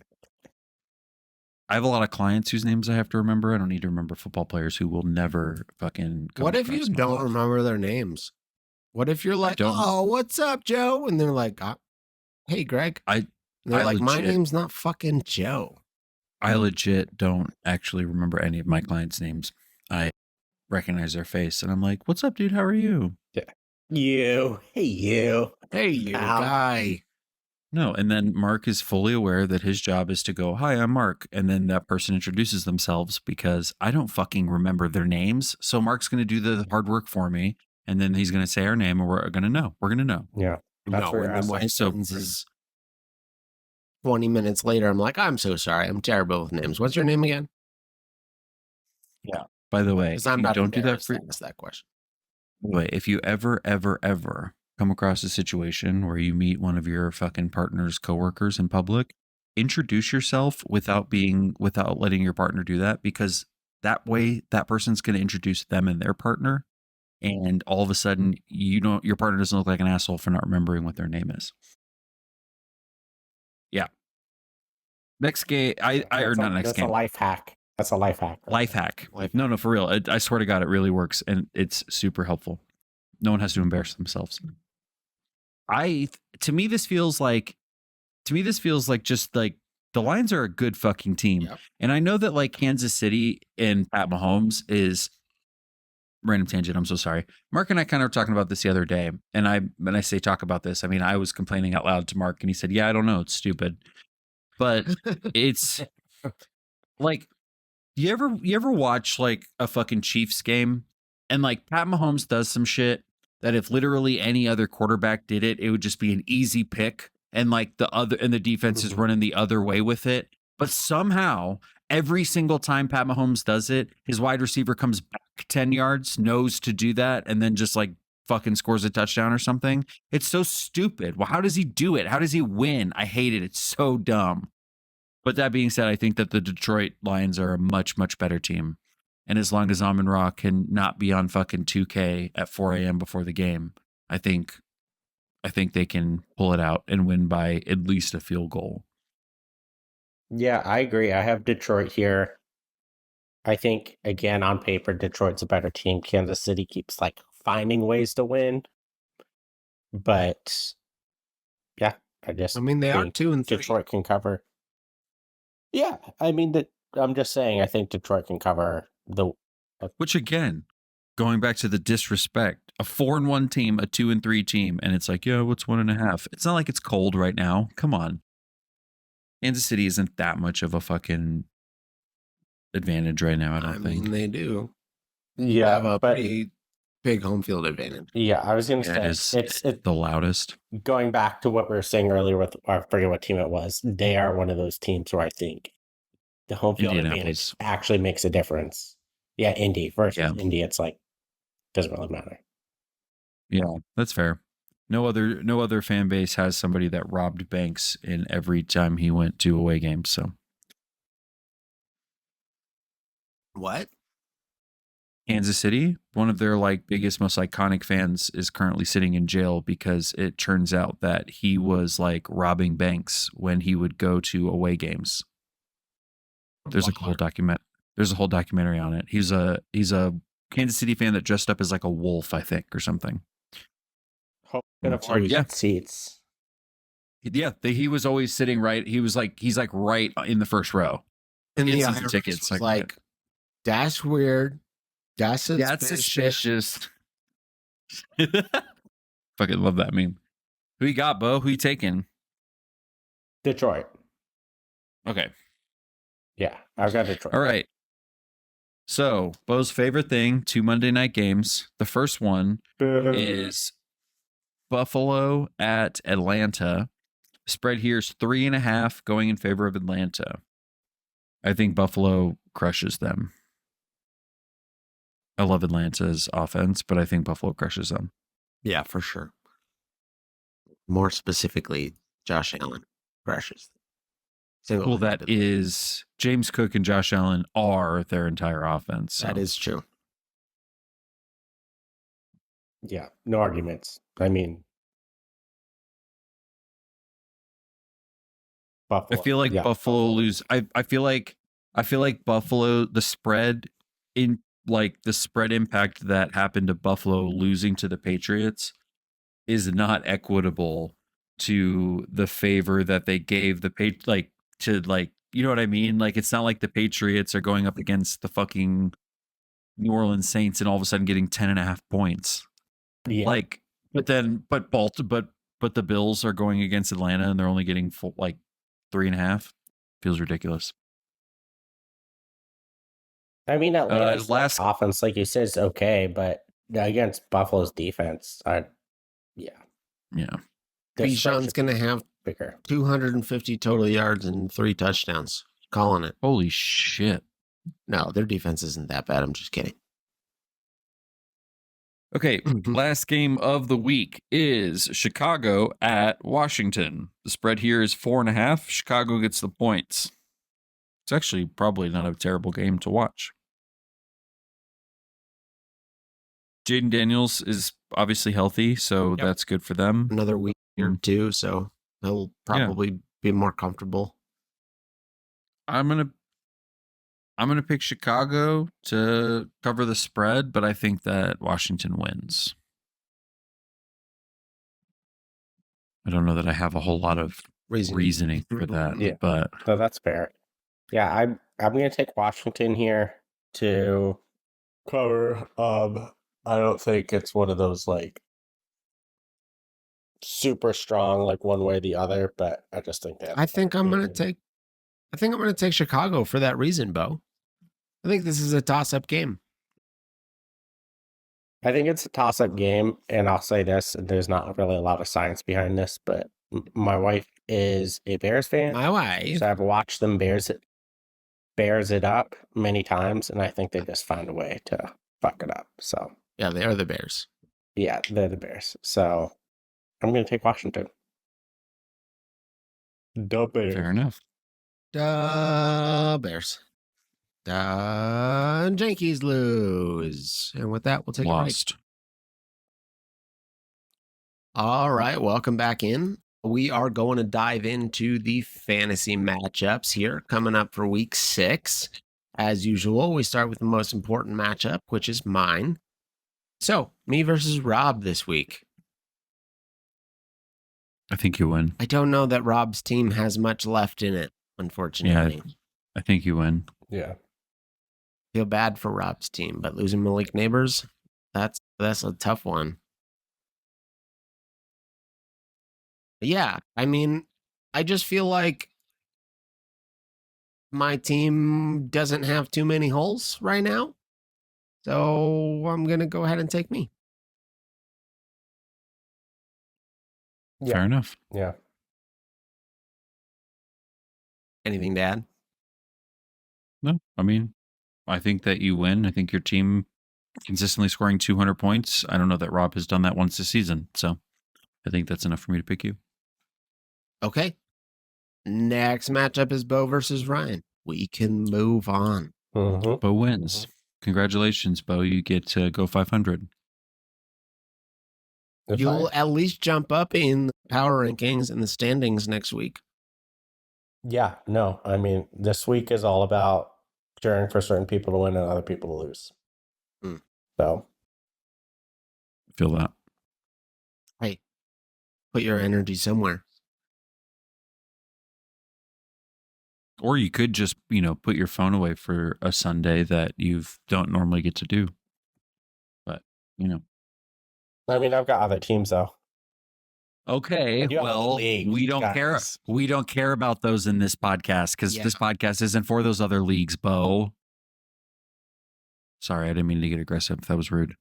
That's so aggressive. Yeah, no, I mean, it's nice. It's we'll say like when I watch the Bucks games, I pretty much we'll check my phone at like halftime, but I actually, don't like sit there enjoy and the game, watch every second. Yeah, now if I have Red Zone on, then it's like phone in one hand and like beer in the other hand, and then constant football, and the day just slips away from me. And then all of a sudden I'm like, oh, how's it this late in the day? Lauren walks in. Hey, Bo. Yeah, what? Oh, shit. I'm so sorry. So I've just been on edge all day. Like, Zach, we're gonna leave Daddy alone right now. We're gonna go back outside and try this again. And then Bo's like, "Yeah, you will leave me alone. Get out of here." Yeah, and then I pay.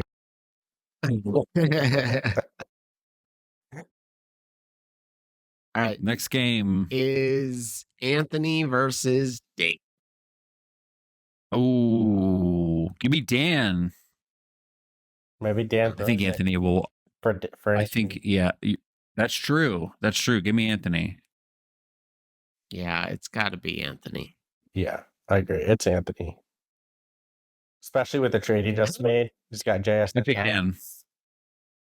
No, Dan's going to be one of those teams that goes back and forth every week. So this is a loss for him this week, only because of the player. I think Anthony's got it on quarterbacks. He's got it on running backs. He's got him on wide receiver. And he's got him. Well, if Bowers doesn't play, then maybe. Well, hold on. Dan's got tight end. Does he have it in running backs? Like, sure, he has Josh Jacobs, but he also has Derrick Henry, who, might I add, I've somehow timed Derrick Henry twice perfectly when it comes to Anthony getting him or losing him. So, how does time that? Well, because I moved off of him and then he got it, and then he got him, and then I got him the first time. So I was able to move off of Derrick Henry. Yeah, but I'm going to say Kamara and Henry cancel each other out because Kamara hasn't really been doing anything the past couple weeks. Yeah. I'd argue that a combination of Alvin Kamara and David Montgomery equals Josh Jacobs, and Derrick Henry isn't anything. So, but to your point, I think that, I mean, listen, tell him you said that. Yeah. I mean, he might respond. Those commercials about like when you want this defense. Yeah, I mean, just saying. I'm gonna pick Dan. Love you, Dan. We love you, Dan. I haven't even met you. Nope, but we love you. Next game is Greg versus Corey. Corey wins. Let's see. Yep, Corey wins. Yep, Corey wins. I don't know if Saquon doesn't play. Jamar Chase has Joe Flacco. Kyler Murray's questionable. Did something happen? I don't know. His ego. Did not practice or will not practice Wednesday due to foot injury. What other QBs does he have? He's got Cam Ward, which isn't doing anything. Birdie's so none. Yeah, so I don't know. Like if Murray doesn't play, Ian Barkley doesn't play. I think that makes a big difference. I take Greg. Corey won. Next game, I guess it'd be the last one, right? Nope, two more. Brian versus Adrian. Sorry. Does Adrian? Yeah. Maybe. What's that meme? That meme, you know, the woman like trying something. She's like, no, maybe. Yeah. I don't know. No, I think Micah Parsons. No, see, I'm gonna take Anthony, or not Anthony. I'm so sorry. I'm gonna take Adrian because I think Micah Parsons scores like 30 fucking points this week against Cincinnati. No, I'm taking Brian. I think Bo Nix has a big game against the Giants or the Jets. I think Quenchon has a big game against Pittsburgh. You called Booty having a touchdown. Yeah. Zach Charbonnet is hit or miss. Daniel Jones going to have a good game against Arizona. Devin Lloyd's been on fire. I don't know. Brian's got juice. He's corn. Yeah, he's corn. He's corn. All right. Last game of the week is Coulter versus Matt. Battle of the Cowboy fans. We them boys. Dick boys. Whoa, yeah, you're right. I get them confused all the time. Do you prefer a captain or do you prefer a doctor? Probably a doctor. Because a captain doesn't do shit on land. What if you're like a military captain? Is that a thing? Yeah. Still ain't do shit on land. I mean, if it's involving me personally, if it's involving my dick, I'd rather have a doctor involved. Saying, you know, That's a good point. I want to speak for everyone, but a captain shouldn't be looking at that. You're right. You're right. Look at it. I'm the captain now. No laughter on that one at all. There's some gentle laughter. It didn't get picked up on the mic. You guys got for this one? Which did? Give me Coulter. I'll let the OG get the win. Let's see. Daniels, Allen, Prescott, Mayfield. Yeah, I'll take Coulter. Gibbs. Yeah, definitely got him at wide receiver. Yeah, I think I go Coulter here too. I think it'll be close though. Yeah. But yeah. I don't know. Matt's got a lot of green on his side for matchups, so you see that? No, I'm looking on the website. Yeah, Matt's got a lot of green. Which I think, yeah, because he's got. I'll just run Dowdle against Dallas, ETN versus Seattle, Kyron Williams against Baltimore. That he'll eat there. Bateman against the Rams. Pierce, I'm not really worried about. Andrews against the Rams. Rico Dowdle against Dallas. Bill against Chicago. I mean, I still think I go Coulter here, but again, I think it'll be close. I think it'll be very close.